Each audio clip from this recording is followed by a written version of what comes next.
Et on continue Le Monde qui vient, Thierry Breton. Restons un instant à ces images. Ce sont les images faites pour l'histoire, hein, où on voit cette déambulation du chef d'État en exercice. C'est très rare quand même qu'on attrape comme ça un chef d'État, qu'on le traîne. D'abord, est-ce que ça a une quelconque, d'après vous, réalité juridique, ou est-ce que c'est un trucage ?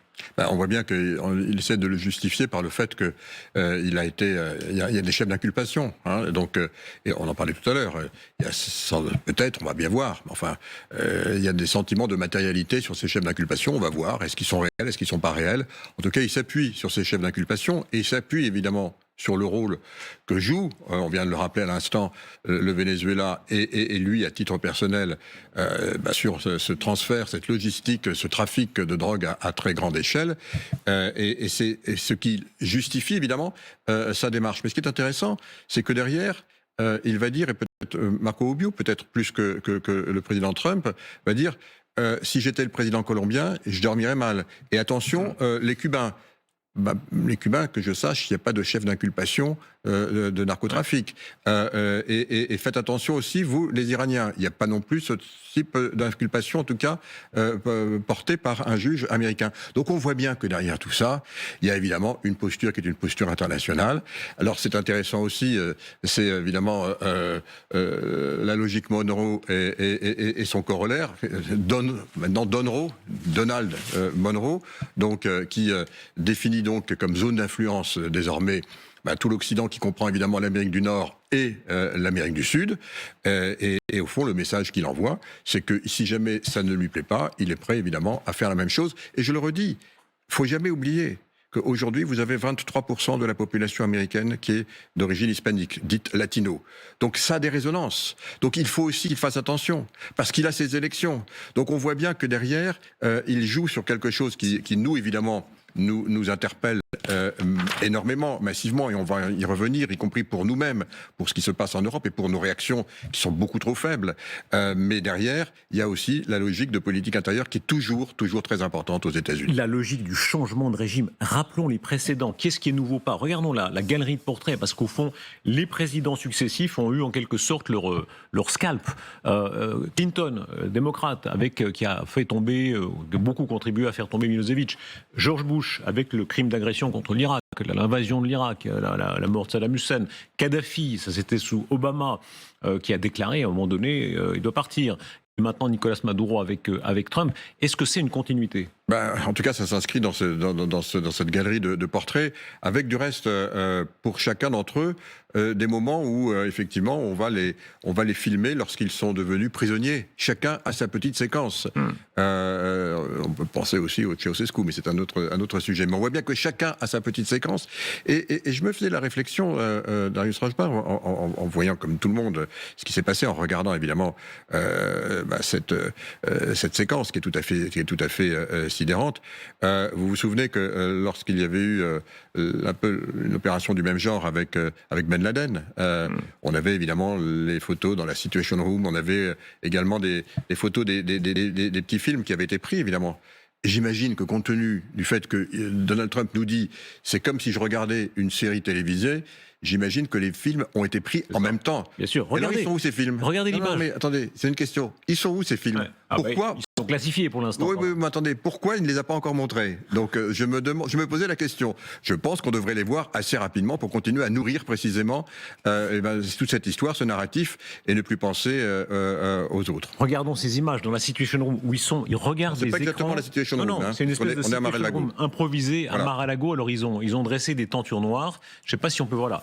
Ils regardent sur un écran, et alors ce qui est tout à fait extraordinaire, c'est qu'il y a le seul écran qui soit visible, il est derrière eux à un moment donné, et c'est Twitter, c'est le fil Twitter qui est marqué avec dans la barre de recherche Venezuela. Oui, alors là on voit effectivement on voit le regard qui est tout à fait prégnant, hein, et donc on aimerait bien voir ce qu'ils montrent, mais on le voit pas encore. Donc la question que je me pose et que je nous pose, c'est quand allons-nous le voir ? Ou alors si on le voit pas, pourquoi ? Mais je pense qu'on le verra. Dans le cas de Ben Laden, on ne l'avait pas vu. Mais Trump, c'est une autre logique. Hein. Un petit peu. Un peu. Ouais. Donc on va voir. Là, il va y avoir, effectivement, vous avez raison, c'est classifié, mais je pense qu'il en meurt d'envie, certainement, parce qu'évidemment, il a quand même réussi cette opération militaire, on en a parlé, mais je le redis, pour nous-mêmes, Européens, et je mets de côté, encore une fois, tout ce qu'on pense et tout ce qui a été dit sur Maduro, mais si jamais on commence à avoir des réponses, je dirais, qui sont un peu trop alambiquées, oui, mais il y a une opération, nous sommes un État, nous sommes des États, qui ont un projet qui est fondé sur le respect du droit. Alors, on sera peut-être les derniers. Ça ne veut pas dire que pour autant, il ne faut pas qu'on se donne maintenant très vite les attributs de la puissance, massivement. Mais il faut qu'on soit, même si on est les seuls à le porter, il est extrêmement important que nous le portions unanime, et je trouve qu'on ne l'a pas assez fait unanimement au niveau européen. Est-ce que ça marche, Thierry Breton, en dehors de toute morale, si on prend les choses de plus haut, cette façon qu'ont les Américains à intervalles réguliers, on a vu Milosevic, Kadhafi, Saddam, etc., maintenant lui, de montrer... Kadhafi, on y était un peu pour quelque chose. Oui, de montrer sous l'habillage juridique, tout sous le blabla moral, etc., en réalité, on a la puissance, et à tout moment, on peut aller prendre même un chef d'État et on le tue. On le tue, c'est pas seulement on lui fait un petit procès, non, on le tue. Cette démonstration de force, est-ce que ça marche ? En tout cas, c'est évidemment le signal qu'il a envoyé, et je le redis, il a ensuite envoyé en filigrane aux voisins ce qu'ils devaient en penser, ou en tout cas la façon dont ils devaient se comporter. Donc on voit bien que c'est le signal évidemment qu'il envoie. Et par rapport à ce que nous venons de dire, il démontre qu'il est capable de le faire, il n'a pas peur, il a les moyens de le faire, et la logistique. Alors maintenant, évidemment, on est dans ce monde de brutalité, on est dans ce monde de rapport de force. Et nous-mêmes, vraiment, je le redis, on a l'impression qu'on le découvre. Non, Darius Rojbin, on ne le découvre pas. On sait que c'est le monde dans lequel nous sommes aujourd'hui. Et à chaque fois, je suis absolument étonné, peut-être même des fois un peu interloqué, de voir, ça y est, on vient de basculer. Mais on a basculé depuis le 20 janvier, ça a été annoncé. Et donc, il faut maintenant, on peut le regretter, on peut s'en plaindre, c'est le monde dans lequel nous sommes. Alors, c'est pas la peine d'attendre la prochaine étape, parce qu'il y aura une prochaine étape, Darius Rojbin. Ça va continuer. Ça va continuer parce qu'encore une fois, la stratégie a été très clairement annoncée par le président des États-Unis. Elle se déroule maintenant. On n'en est qu'au tout début de cette stratégie qui se lit sur une trentaine de pages. Et donc, il va continuer à la dérouler. Donc, on ne peut pas attendre, nous, de dire on vient de changer de monde. Oui, on a changé de monde. Il faut qu'on en tire les conséquences rapidement. Non pas pour riposter. Je ne crois pas du tout à ça. Non pas pour faire des rapports de force nous-mêmes, mais pour en tirer les conséquences et nous doter le plus rapidement possible d'une nouvelle façon de penser en Europe, de penser l'Europe, de bâtir notre Europe puissance, y compris en ce qui concerne ses attributs de défense et notamment de coopération militaire entre nous. C'est une urgence. Thierry Breton, ça n'est qu'un début. Ils vont continuer. Alors, après le Venezuela, ils sont prêts peut-être à d'autres opérations. Alors, Colombie, Cuba, peut-être l'Europe, puisqu'on va y venir dans quelques instants. Il commence à faire allusion très marquée au Groenland. D'abord, la Colombie, quand il a cette formule un peu verte, il dit il faut que le président colombien fasse attention à son cul. Écoutez. Il y a des usines de fabrication de cocaïne dans ce pays. Mais il fabrique de la cocaïne pour l'envoyer aux États-Unis. Donc il faut qu'il fasse attention à ses fesses. Voilà. C'est la suite. Tout le monde sait évidemment que c'est l'un des drames mondiaux. Donc, ce qu'il vient de décrire, et si jamais c'est vraiment la lutte contre le narcotrafic dont il s'agit, c'est sûr que la Colombie, comme il le dit, doit faire attention, parce qu'on sait que plus de 60% des productions mondiales, elles viennent de là. Donc, avec tous les ravages que ça provoque, évidemment, aux États-Unis, mais aussi chez nous en Europe. Donc, bien sûr que le message, encore une fois, s'il est uniquement sur la logique, narcotrafic, je ne crois pas qu'il soit uniquement sur cette logique. On en a déjà parlé. Il est dans la logique, encore une fois, Monroe. Il restabilise encore une fois son environnement. Il envoie le signal, évidemment, à ceux qui étaient, et notamment aux Russes et aux Chinois, que ça, c'est la zone de sécurité américaine, et que donc, logique Monroe, on n'y touche plus. C'est aussi le signal qu'il envoie, à bon entendeur salut. J'ajoute une petite parenthèse. Ça veut dire que tous ceux qui veulent travailler cette zone, y compris le Mercosur, pour être opposés aux États-Unis, quelque part, ils s'opposent donc à l'administration américaine. Je ne suis pas sûr. Je pense qu'il faut aussi se poser la question. On sait que la question du Mercosur, elle est encore pendante. Elle est très près d'être signée. Elle ne plaît pas à l'administration américaine. C'est maintenant le Paraguay qui est à la tête du Mercosur. Je ne suis pas sûr qu'après ce qui vient de se passer, il n'y ait pas un certain nombre d'États qui changent d'avis. On va voir, ça va être très intéressant ce qui va se dérouler dans les semaines, je dis même les semaines, voire les jours qui viennent, y compris sur cet aspect des choses, comme conséquence indirecte de ce que nous venons de vivre. Et les ambitions. Regardez, Cathy Miller, c'est la femme de Stephen Miller, le directeur de cabinet adjoint de Trump. C'est un personnage central dans l'administration américaine qui dit bientôt, avec cette immense carte de Groenland aux couleurs de la bannière américaine, croyez-vous vraiment qu'il peut tenter quelque chose, pas de similaire, pas forcément de militaire, mais d'accélérer sur le Groenland? Vous savez, évidemment, comme beaucoup, j'ai beaucoup réfléchi à tout ça, évidemment, pour tout un tas de raisons, dont certaines que vous comprendrez aisément. Mais je crois qu'il faut bien relire l'histoire des États-Unis, l'histoire de l'Empire américain. Il fait en permanence référence à McKinley. McKinley, c'est la fin du 18e siècle, hein, du 19e siècle, pardon, début du 20e. Et c'est ce président donc, dont il s'inspire beaucoup et qu'il veut conquérir, qui veut continuer à agrandir les États-Unis. Le terrain, le territoire, la terre, c'est très important dans l'histoire impériale américaine. Et pour Donald Trump, c'est très important. Il fait référence en permanence à cette période, il fait référence également à Theodore Roosevelt.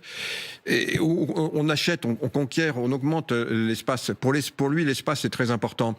Je me souviens de discussions, du reste, où il parlait très souvent d'espace, il était très impressionné par la Russie, parce que c'était le premier pays au monde avec 17 millions de kilomètres carrés. C'était le premier sur quasiment 9 fuseaux horaires, et il était très, très, très impressionné. Regardez cette carte, c'est vous qui l'avez suggéré. Voilà. Cette comparaison, elle est vraiment passionnante. C'est très important pour comprendre aussi sa logique, peut-être pour la lire, si vous me permettez. On comprend que les grands États-Unis, tels que Trump les rêve, visiblement, avec les États-Unis, plus le Canada qui sera un État supplémentaire. Voilà, c'est très intéressant parce qu'il en parle toujours, il dit vraiment, la Russie, on sait, pour nos téléspectateurs, c'est 140 millions d'habitants, c'est-à-dire moins que l'Allemagne et la France réunies.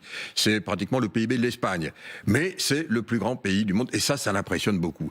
Et lui, avec ses 9 à 10 millions, un peu moins de 10 millions de kilomètres carrés, un peu moins que le Canada du reste, c'est quand même, quand on veut être le premier pays du monde, c'est pas terrible. Alors évidemment, le Groenland, c'est 2,5 millions de kilomètres carrés.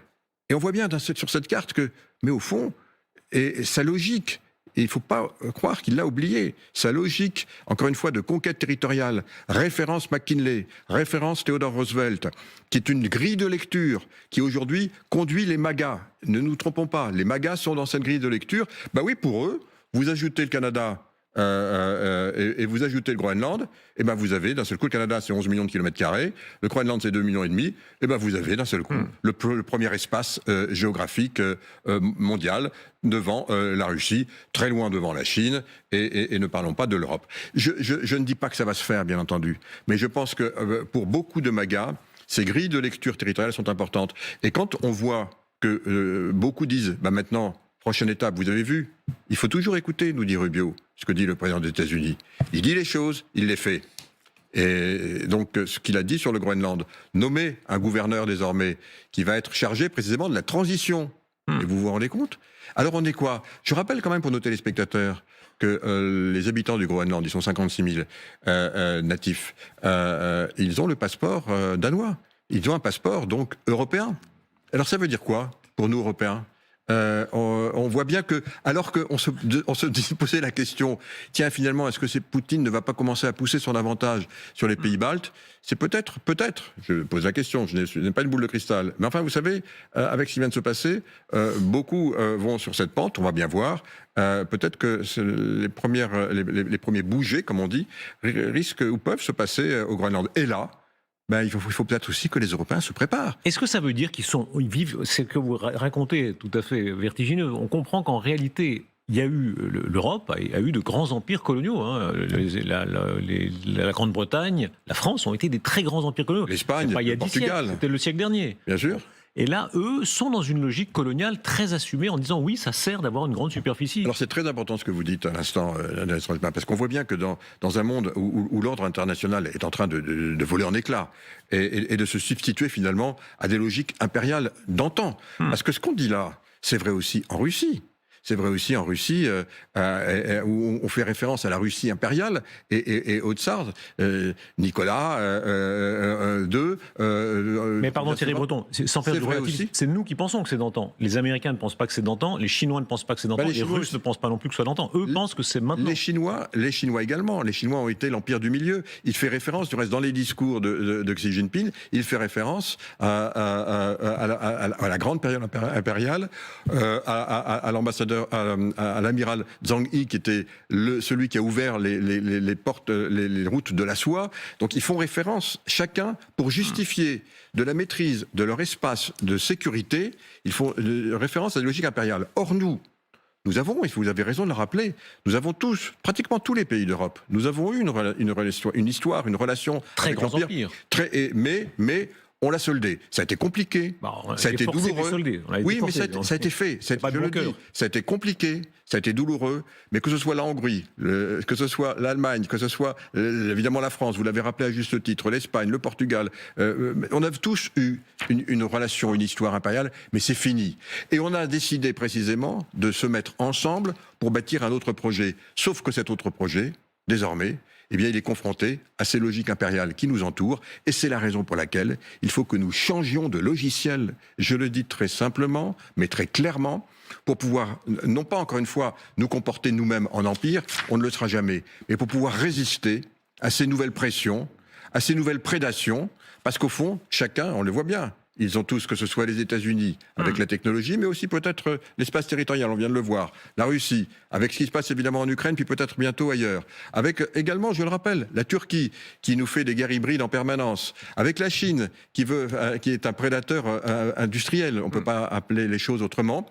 Eh bien, il faut que nous changions de logiciel très vite. Et Thierry Breton, petite parenthèse historique, on va tout de suite aller au pétrole, et là on est dans l'hyper concret, mais au fond, est-ce que nous nous sommes fait une illusion un peu bien pensante en disant la colonisation ça ne sert à rien? Vous savez, on aime bien dire depuis des décennies c'est pas bien, la colonisation, bien sûr que c'est pas bien, mais il reste que le Royaume-Uni était beaucoup plus puissant quand c'était une grande puissance coloniale que maintenant. La France est plus puissante quand elle était une grande puissance coloniale que maintenant. C'est très intéressant quand vous écoutez les discours de 1940, les plus beaux discours de Churchill, de Gaulle. L'un et l'autre font allusion à l'Empire, à l'importance de l'Empire. Nous avons soldé notre histoire. Ouais. Elle est douloureuse, elle n'est pas encore complètement soldée, nous l'avons soldée. Vous pouvez faire référence aussi au Portugal, qui est petit en taille, mais qui était un immense empire, je le rappelle, sans parler de l'Espagne également. Donc nous avons soldé cette période, et nous avons troqué, je dirais, cette histoire pour une histoire commune. Elle est compliquée, elle est difficile, elle est beaucoup plus moderne, elle est plus adaptée à ce que nous sommes.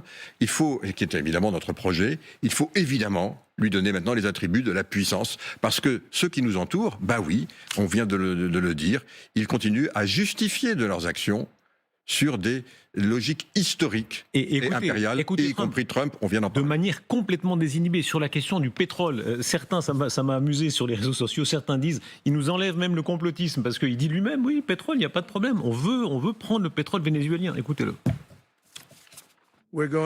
Nous allons maintenant faire en sorte que nos compagnies pétrolières américaines, les plus grandes du monde, se rendent sur place, dépensent des milliards de dollars et réparent les infrastructures en très mauvais état, les infrastructures pétrolières, et commencent à gagner de l'argent pour le pays. Le grand maître des chiffres, prenons les chiffres parce qu'ils sont extrêmement intéressants sur l'immense réserve potentiel pétrolier c'est pas la bonne carte, ça c'est des superficies. L'immense réserve pétrolière du Venezuela, 17,5% des réserves mondiales. C'est devant l'Arabie Saoudite, devant le Canada, devant l'Iran, devant l'Irak. Alors il faut bien dire les choses. Et on l'a déjà dit à cette antenne, mais je voudrais le répéter si vous le permettez.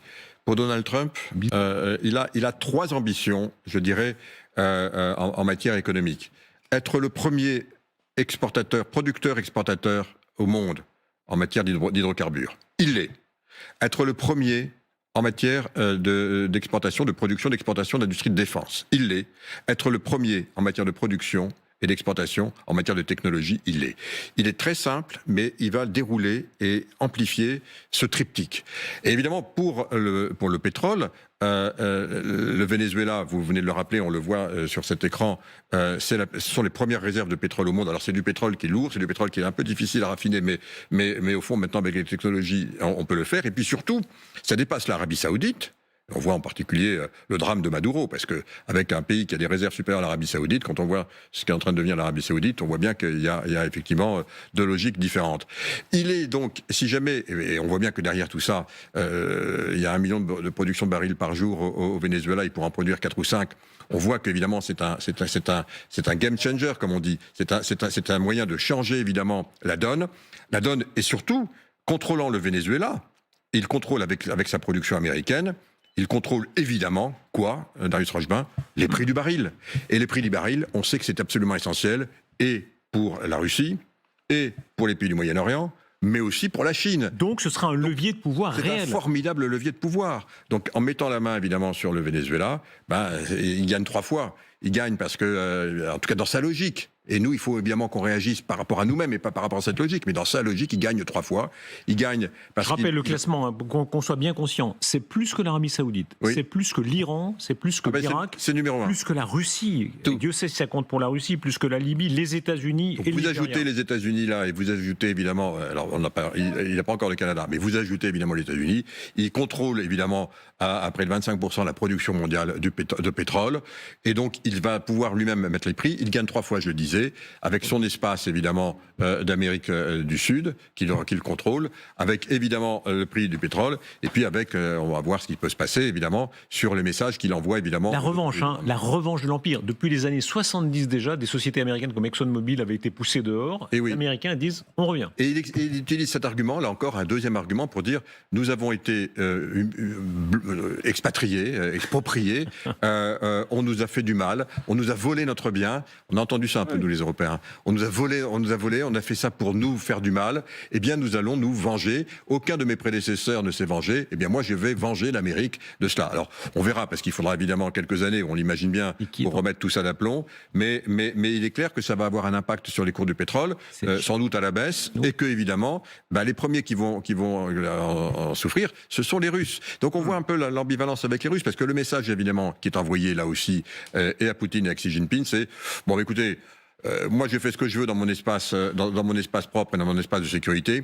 Quelque part, si moi j'ai fait ça, ça veut dire que vous pouvez faire ce que vous voulez dans votre espace de sécurité. À bon hauteur salut pour nous avec l'Ukraine. Et puis Xi Jinping, il a bien entendu le message pour Taïwan, bien entendu. Donc on voit que derrière tout ça, il y a un message, je dirais, un peu comme des poupées russes. Et l'aspect assumé de ça, Vance, le vice-président, je constate de nombreuses critiques concernant le pétrole. Et il répond de manière très construite. On est d'accord ou pas, mais c'est très construit. Il y a une vingtaine d'années, et ils ont de la mémoire, le Venezuela a exproprié des propriétés pétrolières américaines et jusqu'à récemment utilisé ses biens volés pour s'enrichir et financer des activités narco-terroristes. Je comprends les inquiétudes liées au recours de la force militaire, mais devons-nous rester les bras croisés et laisser un pays communiste piller nos ressources dans notre hémisphère? Les grandes puissances n'agissent pas ainsi. Cette phrase-là, quand on est une grande puissance, on ne se laisse pas marcher sur les pieds. Oui, alors c'est encore une fois, c'est le message, encore une fois, qui est maintenant dit et répété et à tout le monde. Et on l'a dit, je crois, suffisamment dans notre entretien ce soir. Donc il va être décliné. Alors maintenant, ce qu'il dit est vrai et pas vrai, parce qu'encore une fois, l'extraction de ce pétrole était à la fois extrêmement chère, onéreuse et peu rentable. Un certain nombre de grandes entreprises américaines n'ont pas été trop mécontentes de quitter le Venezuela. Chevron y est resté, c'est vrai. Certaines ont été dédommagées, d'autres pas. En tout état de cause, ce qui est clair, c'est que désormais, c'est aussi un des narratifs qui va être utilisé très abondamment pour justifier ce qui se passe et pour justifier évidemment du retour donc des entreprises américaines pour exploiter quelque chose dont on n'a pas parlé aussi. Sous quel gouvernement ou c'est un gouvernement transitoire et on le voit quelque part à la main des États-Unis et en tout cas aujourd'hui directement.